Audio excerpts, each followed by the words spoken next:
Hello everyone, I hope you people are doing well. So guys, it's Puri here. I have uploaded a new listening for you guys. First 1 to 10 questions are, I can say, typical one.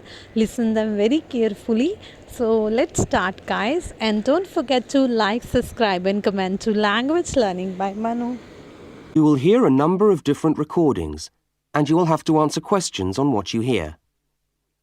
There will be time for you to read the instructions and questions, and you will have a chance to check your work.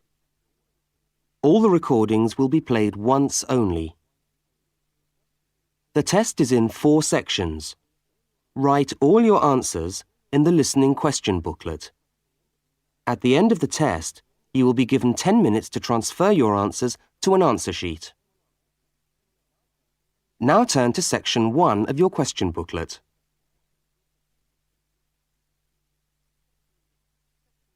Section 1. In this section, you will hear 2 overseas students, Kate and Lukey, being interviewed by a university counsellor. First look at questions 1 to 5.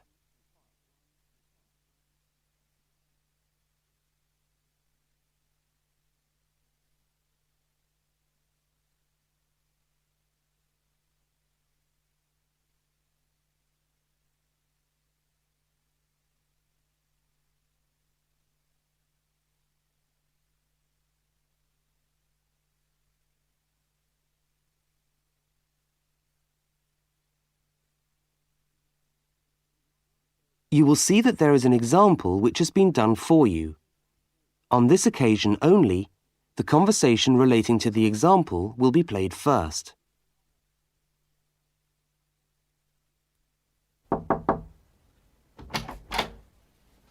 Hi there, Kate. Come on in. How are you today? Fine, thanks.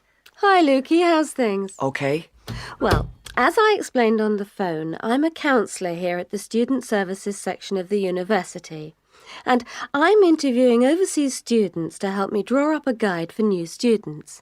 So I'd be grateful if you could tell me a little about your time since you've been here in Cambridge. Right. Good idea. Now, Kate, let's start with you. Okay. This is your second semester, isn't it? Could you tell us something about your first impressions of the town when you arrived? Yeah. Well, first of all, I was struck by how quiet it is here in the evening. Kate's first impression of the town is that it is quiet in the evening, so quiet is the answer. Now we shall begin. You should answer the questions as you listen, because you will not hear the recording a second time. Now listen to the first interview with Kate and complete the notes by filling in the numbered spaces 1 to 5.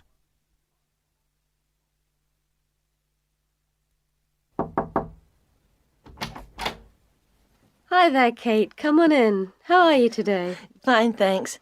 Hi, Lukey. How's things? Okay. Well, as I explained on the phone, I'm a counsellor here at the Student Services section of the university. And I'm interviewing overseas students to help me draw up a guide for new students. So I'd be grateful if you could tell me a little about your time since you've been here in Cambridge. Right. Good idea. Now, Kate, let's start with you. Okay. This is your second semester, isn't it? Could you tell us something about your first impressions of the town when you arrived?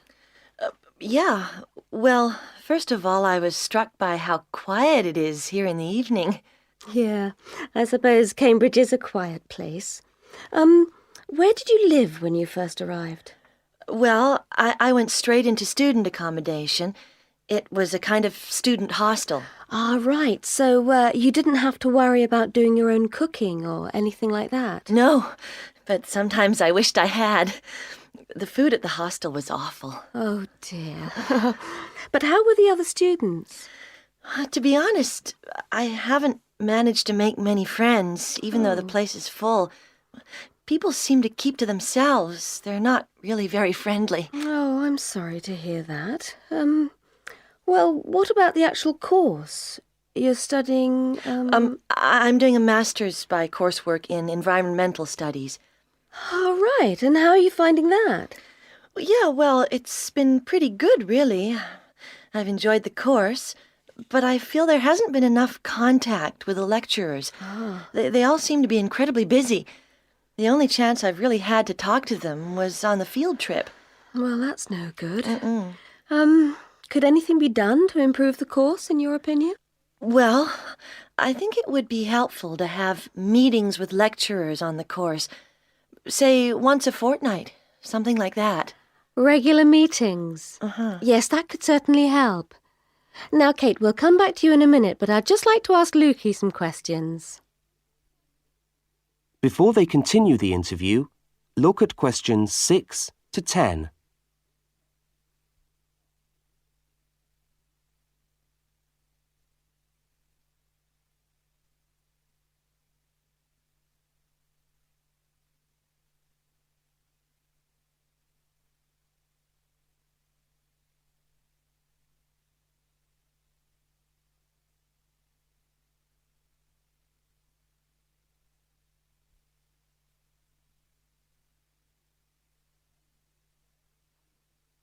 As you listen to the rest of the interview, complete the notes.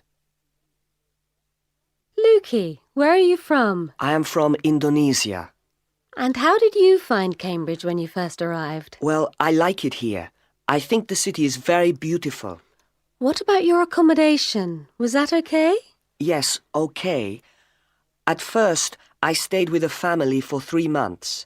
They were very kind to me, but they had 3 young children and I found it difficult to study. Right, I see. So after 3 months, I moved out, and now I live with 2 other students in a student house.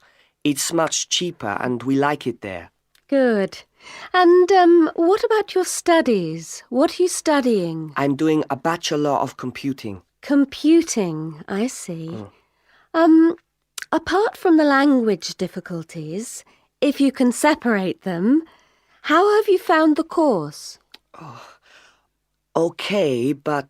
Yes, go on. Well, the main difficulty for me is getting time on the computers in the computer room. It's always busy and this makes it very hard to do my practical work. Yes, I'm sure it would. Can you reserve time in the computer room? No, you can't. But it would certainly help if we could reserve computer time. Yes, I'll look into that and see if something can't be done to improve things over there. Now, let's go back to Kate.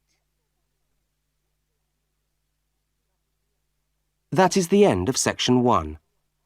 You now have half a minute to check your answers.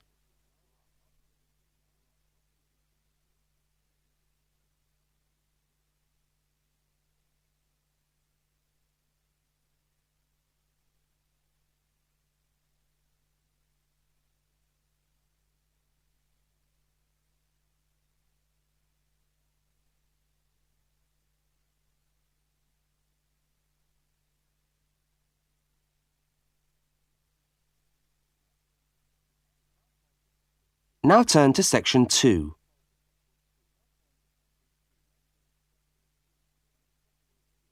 Section 2.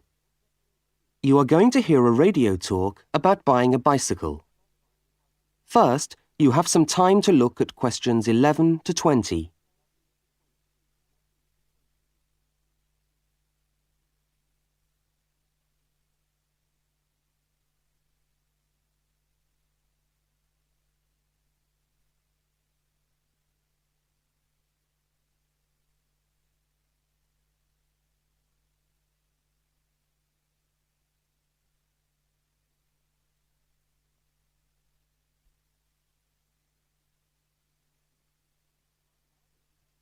Now listen to the first part of the talk and complete the notes by filling in the numbered spaces 11 to 20.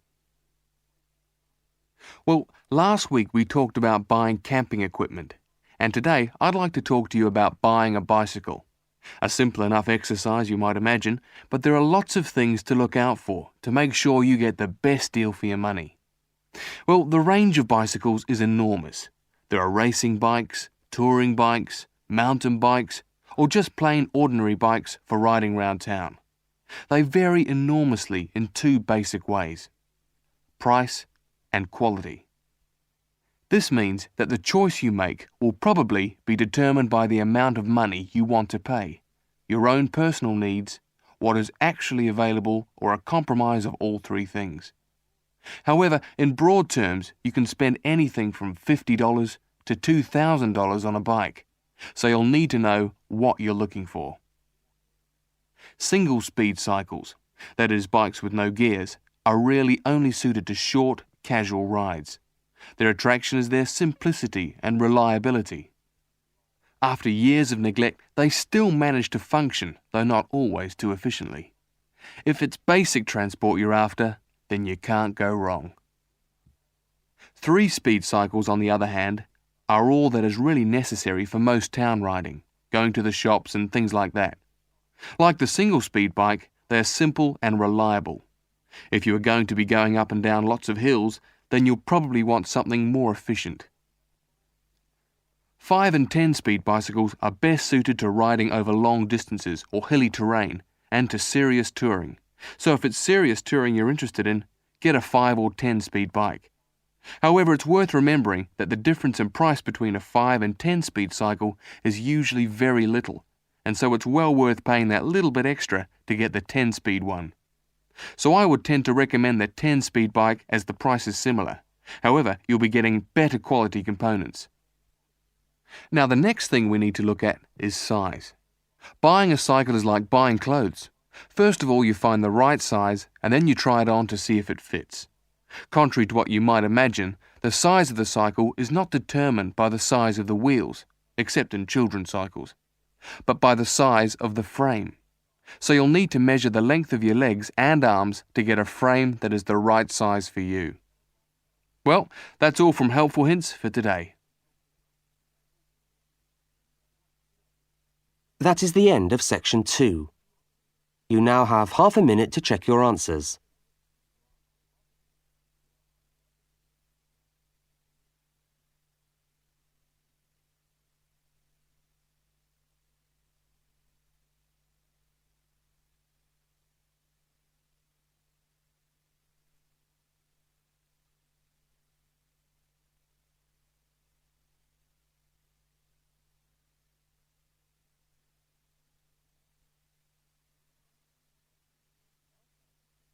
Now turn to section 3.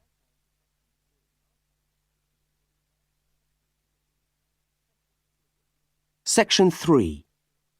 In this section, you will hear a conversation between two students, Fiona and Martin, talking about a tutorial topic.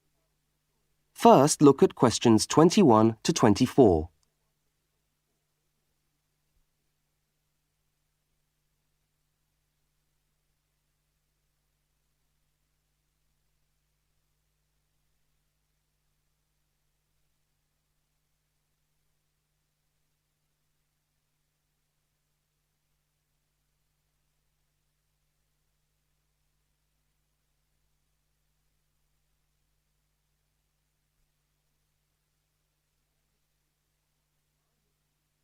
Now listen and answer questions 21 to 24. Hi there, Martin. How are you going with your Australian Studies tutorial paper? Oh, good. I finished it, actually. Lucky you. What did you do it on? I'm still trying to find an interesting topic. Well, after some consideration, I decided to look at the history of banana growing in Australia. Banana growing? Yeah, banana growing. Fascinating, I'm sure. Well, it's not as boring as you'd think. And I wanted to tie it into the work I've been doing on primary industries and the economy. Anyway, I bet there are a few things you didn't know about bananas. Such as? Such as the fact that bananas were among the first plants ever to be domesticated. Oh, really? Yeah, they're an extremely nourishing food. I suppose you're going to tell me the whole history of banana growing now, aren't you? Well, it'll be a good practice run for my tutorial next week. I'll do the same for you sometime. OK, fire away. So where were these bananas first domesticated?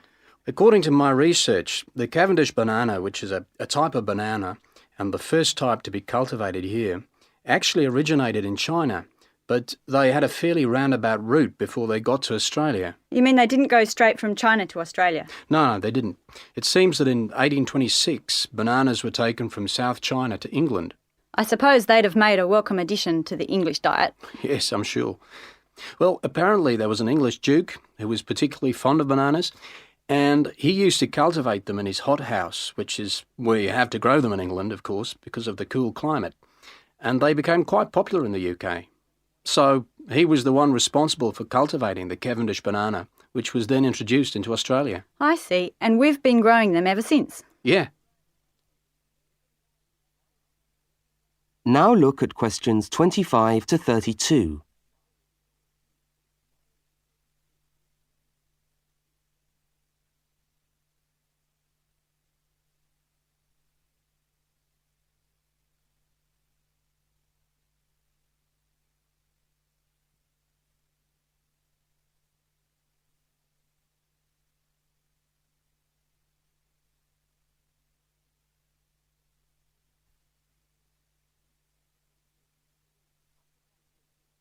As the conversation continues, complete Martin's notes. Are they hard to grow? Well, yes and no. To grow them in your garden, no, not really. But to grow them commercially, you need to know what you're doing. You see, you only get one bunch of bananas per tree, and it can take up to 3 years for a tree to bear fruit if you don't do anything special to it. But this period is greatly reduced with modern growing methods, particularly in plantations where you have perfect tropical conditions. Right. So what are you looking at? 1 year? 2 years? No, around 15 months in good conditions for a tree to produce a bunch of bananas. And once you've got your bunch, you cut the bunch and the plant down. So how do the trees reproduce then? Well, bananas are normally grown from suckers, which spring up around the parent plant, usually just above the plant. They tend to like to grow uphill, or at least that's the common wisdom. So that's why banana plantations are usually on hillsides, is it? Yeah, they grow best like that. That's interesting. If you plant them in rich soil and give them plenty of water at the beginning of summer, then they should be well advanced by the beginning of winter, when growth virtually stops. But in a country like England, they're hard to grow. Although you can grow them in a hothouse. But in Australia, it's not difficult. No, though even here, the growers put plastic bags around the bunches to protect them and keep them warm. If you go up to the banana growing districts, you'll see all these banana trees with plastic bags on them. But how do they stop the bananas going bad before they reach the shops? Well, the banana bunches are picked well before the fruit's ripe. Once you cut the bunch, the bananas stop growing, but they do continue to ripen. The interesting thing is that once one banana ripens, it gives off a gas which then helps all the others to ripen. So they pretty much all ripen within a few hours of each other. Amazing. So do we export lots of bananas overseas to Europe and Asia, for instance? Well, oddly enough, no. I believe New Zealand takes a small proportion of the crop, but otherwise, well, they're mostly grown for the domestic market, which is surprising when you think about it, because we grow an enormous number of bananas each year. Yes, well, thank you for all that information. I'm sure the tutorial paper will go really well. You certainly seem to have done your research on the subject. Let's hope so. That is the end of section 3. You now have half a minute to check your answers.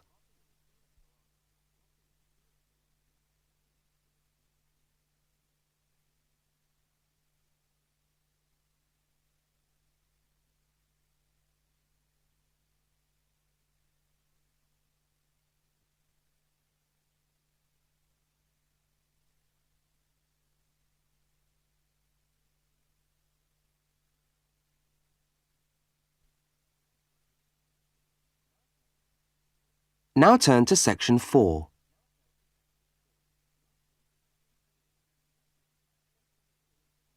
Section 4. You are going to hear part of a public lecture for new students. First, look at questions 33 to 35.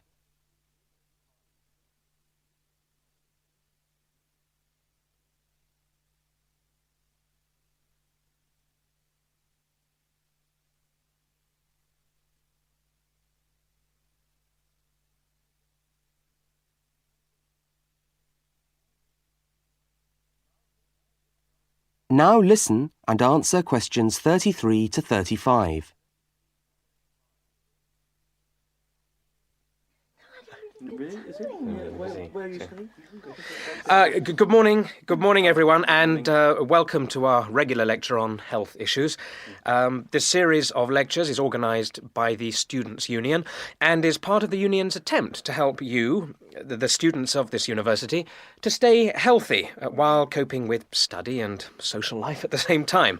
So, it's a great pleasure for me to welcome back Ms. Diane Greenbaum, who is a professional dietitian and who has been kind enough to give up her time in what I know is a very hectic schedule to come along and talk to us today. Thank you. Thank you very much, John. May I say it's a pleasure to be back. Now, stresses at university, being away from home and having to look after yourselves, learning your way around the campus, all contribute to making it quite hard sometimes to ensure that your diet is adequate. So, today I'm going to talk about ways of making sure that you eat well, while at the same time staying within your budget.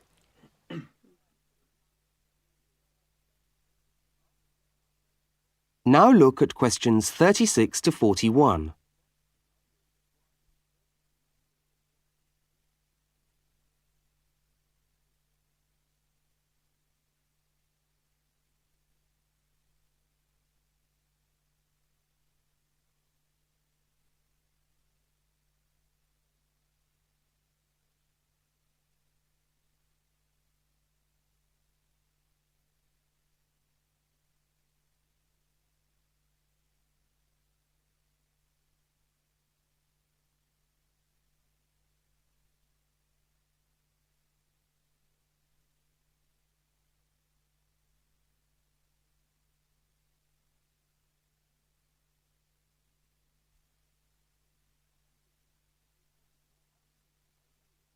As you listen to the second part of the lecture, complete the notes and diagram in the spaces provided. If you have a well-balanced diet, then you should be getting all the vitamins that you need for normal daily living.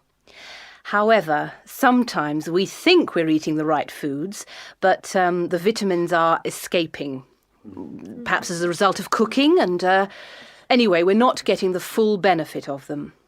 Now, if you lack vitamins in any way, the solution isn't to rush off and take vitamin pills, though they can sometimes help. No, it's far better to look at your diet and how you prepare your food. So, what are vitamins? Well, the dictionary tells us they are food factors essential in small quantities to maintain life. Now, there are fat-soluble vitamins, which can be stored for quite some time by the body, and there are water-soluble vitamins, which are removed more rapidly from the body. And so a regular daily intake of these ones is needed. OK, so how can you ensure that your diet contains enough of the vitamins you need? Well, first of all, you may have to establish some new eating habits. No more chips at the uni canteen, I'm afraid. Now, firstly, you must eat a variety of foods. Then you need to ensure that you eat at least 4 servings of fruit and vegetables daily. Now, you'll need to shop 2 or 3 times a week to make sure that they're fresh, and store your vegetables in the fridge or in a cool, dark place. Now, let's just refresh our memories by looking at the healthy diet pyramid. OK, can you all see that? Yep. Good. Well, now, as you see, we've got 3 levels to our pyramid. At the top, in the smallest area, are the things which we should really be trying to avoid as much as possible. Things like, yes, sugar, salt, butter, all that sort of thing. Next, on the middle of our pyramid, we find the things that we can eat in moderation. Not too much, though. And that's where we find milk, lean meat, fish, nuts, eggs. And then at the bottom of the pyramid are the things that you can eat lots of, because they're the things that are really good for you. And here we have bread, vegetables, and fruit.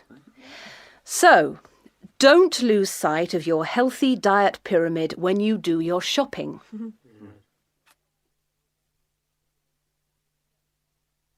That is the end of section 4. You now have half a minute to check your answers.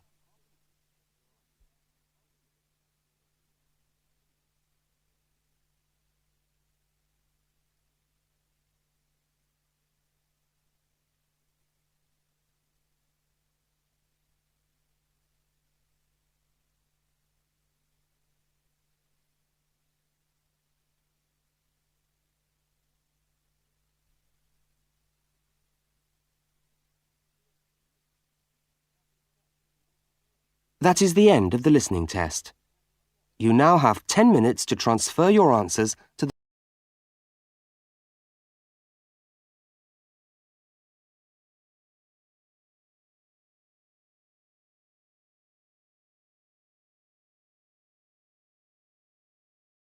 So guys, if you need answers, you can comment me. Otherwise, you can connect me at my social sites. Take care. Bye bye.